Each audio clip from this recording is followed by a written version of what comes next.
The rain was falling in slow, heavy drops the morning I received the letter. It wasn't the kind of soft drizzle that made the earth smell sweet. It was the cold, pounding kind that turned the streets into rivers and weighed down my spirit even further. My husband, Daniel, had been gone for 3 weeks. 3 long, aching weeks of silence where our home felt emptier than ever. The echo of his absence followed me through every hallway, every creak of the floorboards, every cold space in our bed. When the lawyer's letter arrived, I didn't want to open it. My hands shook as I tore through the thick paper, my heart pounding with the faint hope that maybe, just maybe, Daniel had thought of me enough to leave behind something meaningful. A house, some savings, a piece of land, anything to remind me that the life we had built together wasn't just smoke and mirrors. But as my eyes scanned the formal lines, the words hit me like ice water. To Mrs. Elena Hart. As per the last will and testament of the late Daniel Hart, you have been named sole inheritor of a property located at 47 Willow Lane, a motor garage previously registered under his ownership. A garage.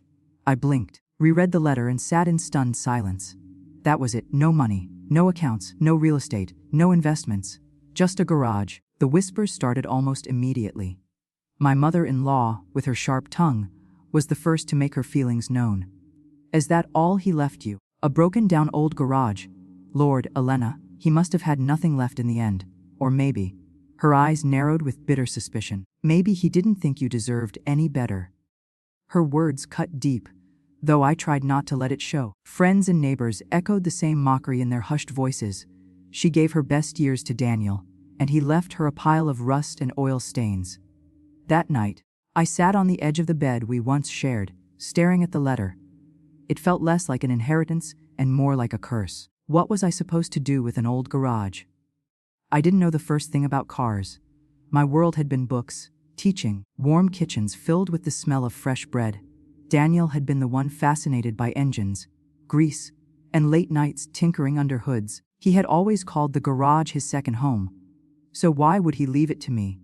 I couldn't sleep. The rain hammered against the windows as if trying to push me into making a decision. By dawn, my mind was made up. I would go see it, this garage that everyone laughed about, this last piece of Daniel's world. The drive to Willow Lane was quiet, unnervingly so. The road narrowed into a forgotten corner of town, where old warehouses leaned tiredly against each other, and cracked pavements told stories of years gone by. When I finally pulled up, my heart sank. The garage stood there like a corpse of brick and metal. The roof sagged on one side, windows shattered, doors rusted and groaning in the wind. The sign that once bore Daniel's name, Hart's Auto Repairs, was so faded it was barely legible, the paint peeling like old skin. I stepped out of the car and clutched my coat tighter around me. The air smelled of oil dust, and something sore, like abandonment itself. With trembling fingers, I pushed the heavy garage door open. The sound was deafening, a metallic scream that echoed through the empty space. Inside, shadows swallowed everything. Dust hung thick in the air, coating my lungs with each breath. Broken tools littered the floor, and half-dismantled cars sat like skeletons, their parts scattered as if frozen mid-surgery. My heart twisted. This was all he left me. I walked deeper inside, my footsteps echoing against concrete. Daniel had spent so many nights here, claiming he was working late. I used to pack him dinner, call him when the clock struck midnight, worry about the cold seeping into his bones. Now, standing in the middle of this ruin, a sick feeling gnawed at me. Something about this place didn't feel right. I ran my fingers over a dusty workbench, the wood chipped and scarred by years of labor. Papers were scattered, greasy and torn. Tools lay abandoned as if someone had left in a hurry. In the corner, a small office door hung crooked on its hinges. My chest tightened. For a moment, I wanted to run, to leave the garage behind and never return. But something stronger held me in place. Curiosity, dread, maybe even anger. This wasn't just a garage. It was a piece of Daniel, and I needed to know why he left it to me. Taking a deep breath, I stepped toward the office door. My hand hovered over the knob, cold and rusted, my pulse thundering in my ears. I didn't know it yet, but the moment I opened that door, my world would never be the same again. The crooked office door resisted me at first, as if guarding secrets it wasn't ready to give up. When it finally creaked open, the smell hit me, stale cigarettes, spilled coffee, and something faintly metallic. Dust motes floated in the shaft of light that slipped through a cracked window. The room was small, no larger than a closet, with a battered desk pushed against the wall and a chair whose leather had split into jagged scars. Papers were piled carelessly, some yellowed with age, others stained by greasy fingerprints. I ran my hand across the desk, stirring up a cloud of dust, and began sifting through the clutter. Most of it was what I expected: old invoices, repair orders, receipts for engine parts. But then, buried beneath the mess, I found an envelope. Unlike the others, it was crisp, deliberate, and tied with a thin ribbon. My name wasn't on it. It was addressed to someone else. To Clara. The breath caught in my throat. Clara. I read it again, certain my eyes were playing tricks on me. Who was Clara, and why would Daniel have left something here for her? With trembling hands, I opened it. Inside was a letter, handwritten in Daniel's sharp, familiar script. Clara, I know I promised I would leave her soon, but things are complicated.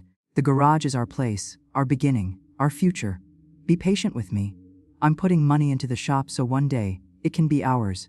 Just hold on a little longer. My vision blurred. I reread the words until they carved themselves into my skin. Leave her soon. Our place. Our future. I wasn't the her. I was the other her. My knees buckled, and I sank onto the chair, clutching the letter so tightly it crumpled in my fist. Daniel. The man I had loved, cared for, trusted. He had promised me forever, whispered it against my hair in the quiet hours of night. And yet, in this filthy office, I discovered the truth. He was planning a forever with someone else. I pressed my hand to my mouth, trying to hold in the scream clawing at my throat. The betrayal didn't stop there. As I dug further, more evidence revealed itself like ghosts eager to torment me. Receipts in Clara's name. Expensive car parts charged to our joint account. Parts I never saw in our home, but clearly stored here. A photograph tucked behind a stack of manuals. Daniel, smiling, his arms slung around a woman with auburn hair. Her head rested on his shoulder as if she belonged there. I tore the photo in half before I realized my hands were shaking too violently to finish. The pieces fluttered to the floor like ashes. Hours must have passed while I sat in that office, drowning in grief and rage. Memories attacked me relentlessly. The countless evenings he came home late, reeking of motor oil and exhaustion. I used to believe it was dedication, hard work for our future. How naive I had been. The sudden withdrawals from our savings, which he brushed off as unexpected expenses. The way he avoided my eyes sometimes, quick to change the subject whenever I asked too many questions. And still, I had loved him blindly. Tears blurred my vision until the papers in front of me melted into nothing. I wanted to run, to burn the place to the ground, to erase every trace of Daniel's lies. But another feeling surged within me, something colder, sharper. Anger. This garage wasn't just a tomb of rusted cars and broken promises. It was proof of everything Daniel had stolen from me. My trust, my years, my peace. And then, like a faint light breaking through storm clouds, another thought came. Among the wreckage and betrayal, I noticed something else in the room. Blueprints, car designs, unfinished projects scribbled in Daniel's handwriting. They weren't just random sketches. They were outlines of restoration jobs, high-value vehicles that, if completed, could fetch tens of thousands. He had been planning something. For Clara. The thought made me sick, but another spark lit inside me. If Daniel thought this garage was going to be her future, then he was wrong. He was gone, and the garage was mine now. Every bolt, every tool, every car inside belonged to me. Not to Clara, not to anyone else. A wave of clarity washed over me. I could let this betrayal crush me, or I could use it. Wiping my tears with the back of my sleeve, I gathered the papers, receipts, and letters. They weren't just reminders of betrayal. They were weapons, proof of lies I could use when the time came. I stood in the middle of the dusty office, clutching Daniel's secrets to my chest, and for the first time since his death, I spoke out loud. You left me with ruins, Daniel, but I'll build an empire out of your lies. And I'll make sure she never gets a piece of it. The garage around me seemed to shudder in agreement, as if waiting for me to take control. And so, in that dim, suffocating office, grief transformed into fury. Betrayal became a blueprint for revenge. What Daniel never imagined, what Clara would never see coming, was that the run-down old garage he left behind would not be the foundation of their future. It would become the crown jewel of mine.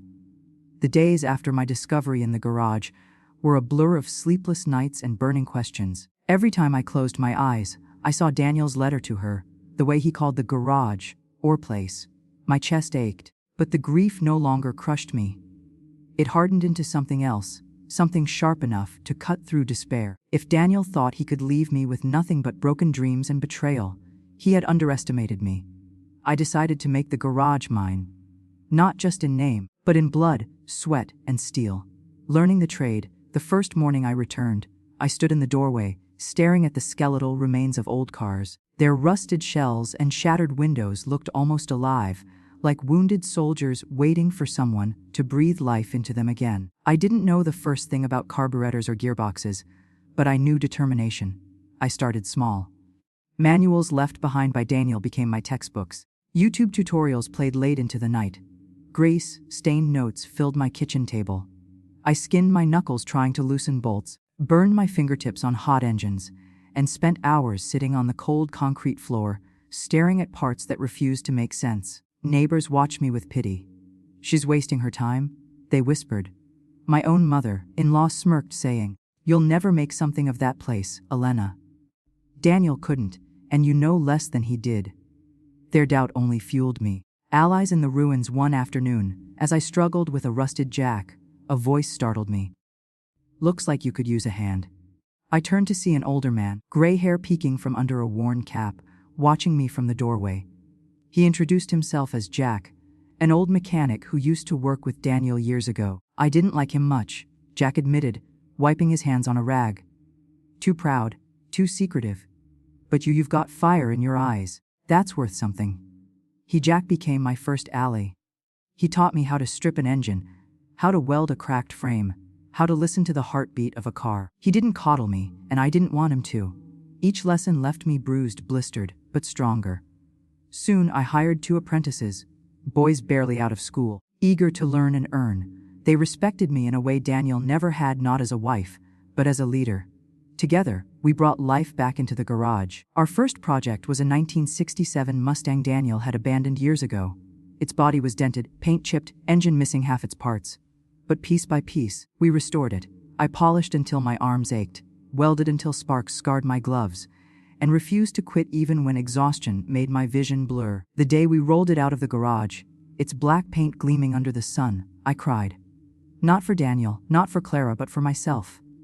Because for the first time, I felt powerful. When the car sold for nearly $40,000, the whispers in town turned into stunned silence. Elena Hart, she did that. Maybe she's not as helpless as we thought. Their disbelief tasted sweeter than wine. Shadows of sabotage, but success is never without enemies. The more the garage thrived, the more resistance I faced. Tools went missing. Tires were slashed. An entire shipment of parts disappeared before it reached us. At first, I thought it was coincidence, but then I saw her, Clara. She stood across the street one afternoon, her auburn hair catching the light, her lips curled into a smug smile. She didn't need to say a word. I knew. She thought this place was hers. She thought he was hers. And now that Daniel was gone, she wanted the garage too. Her sabotage grew bolder. Anonymous complaints were filed against my shop. Fake reviews flooded online pages. Customers told me they'd been warned I was scamming widows out of pity. Every blow was meant to break me. But I refused to bend. Instead, I fought harder. I hired security cameras, locked every door, kept meticulous records. For every rumor she spread, I gave customers proof of our work. For every part she tried to steal, I ordered 3 more. She wanted me to crumble under the weight of betrayal. Instead, I was rising, brick by brick, car by car. Months passed, and the garage transformed. What was once a graveyard of rust became a bustling workshop. Customers came not just for repairs, but for restorations, for miracles only we could deliver. The sign above the door no longer read Hart's Auto Repairs. I had it replaced. Now it read, Elena's Garage. The first time I saw it, bold against the sky, I felt Daniel's shadow lift from my shoulders. This was no longer his world. It was mine. But deep down, I knew Clara wasn't finished. She hadn't forgiven me for taking what she believed belonged to her. And I hadn't forgotten the letter, the promises Daniel had made to her at my expense. The day of reckoning was coming. And when it did, I would not be the grieving widow anymore. I would be the woman who turned betrayal into fire. The woman who built an empire from ruins. The woman who would take her revenge and make sure they never forgot her name. The garage had become more than a business. It was my sanctuary, my battlefield, and my victory. The air smelled of polished chrome and fresh paint instead of mold and rust. Customers came from neighboring towns, trusting me with cars they treated like family. But Clara wasn't done. She had been circling me for months like a vulture, waiting for a chance to strike. And finally, she showed her hand. The letter arrived on a Thursday morning, hand-delivered by a man in a sharp suit. Notice of claim, property ownership dispute. Clara. She claimed the garage belonged to her, that Daniel had promised it to her in private agreements. Attached were forged documents with Daniel's signature, laughably sloppy imitations, but dangerous enough to drag me into court. When I read the papers, my hands didn't tremble this time. They curled into fists. She wasn't just trying to take the garage. She wanted to erase me, to steal what little I had clawed from the ruins Daniel left behind. But she didn't know what I had found in that dusty office months ago. She didn't know I had kept every letter, every receipt, every piece of evidence that painted her as what she truly was. His mistress, his partner in betrayal, and now, a fraud. To the courthouse smelled of old wood and nervous sweat. Clara sat across from me, draped in an elegant dress, her auburn hair falling perfectly around her shoulders. She looked confident, smug even, as if she had already won. When her lawyer spoke, the room filled with words like verbal promises, implied transfer, rightful ownership.